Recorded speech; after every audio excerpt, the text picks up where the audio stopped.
There was this LGBT bar I used to really like going to, and it catered to the whole rainbow, so it was amazing going in and having just diverse clientele, right? Having this singular place where all of these people of different gender identities and expressions could come together and unify and just have that space to celebrate life and our unique queerness. And then came the bachelorette parties, and you could always really tell the difference between the bi and the pan bachelorette parties and the cishet bachelorette parties, based largely off how much they might gawk or snicker at the bears. And it really quickly took this place that, for me, functioned as a cultural bastion and transformed it into some kind of bizarro carnival funhouse where me and people like me had been turned into some kind of attraction in the spectacle of our lives. Background extras in the self-directed Netflix special on these white women's self-actualization. For a bit of temporal context, at this point, I'm in like my mid-20s. This is not too long after the Pulse nightclub situation. So I'm here armed with this sort of righteous fury and self-aggrandizing overestimation of my own progressiveness, and then having that rage become impotent and frustrated by the fact there's really nothing I could do about it. And as I sat with how that made me feel, I really just had to grapple with all the times that I'd been on the opposite side of that. Like, I have undoubtedly deserved the side eye at H Mart. I say that with no pride in that. Because like I said, I liked to think I was pretty progressive. Like, I'm going to the Asian market and the Mexican store to try and support the local immigrant communities. Like, I'm vegetarian and shopping local to try and reduce harm. Like, I'm checking the boxes and I'm hitting the marks, right? But I hadn't changed mentally, so that's all it really was. And so, until it impacted me, it just didn't even occur to me that by being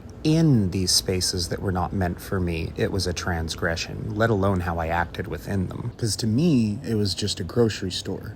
Just like to the bachelorette parties, it was just a bar. I don't really know if there's a point to this. I just saw that video of the lady making the weird judgment about the seafood containers at the Asian market, and then trying to say it's because she's vegan, but then like, why did you single out an Asian grocery store? And it got me thinking about my own experience, both as her and the people criticizing her. And I just kind of wanted to get my thoughts out, and maybe it'll be useful to somebody, right? Because when you're coming from a place of privilege like I do, i.e. whiteness, but are also a marginalized identity like gender or queerness, it does take a little bit more work to keep yourself in check. It's just way too easy to forget that our default worldview is not as the oppressed, but as the oppressor. And it's just a really bitter pill to swallow to realize that, like, when you're born and raised in a racist society, you'll spend your whole life trying to unlearn racism and still be racist. So you have got to be ready to check yourself, or somebody else is going to check you, and they have no obligation to be kind about it. Because they're not just grocery stores and bars, they're cultural sanctuaries where these people need to be able to go to escape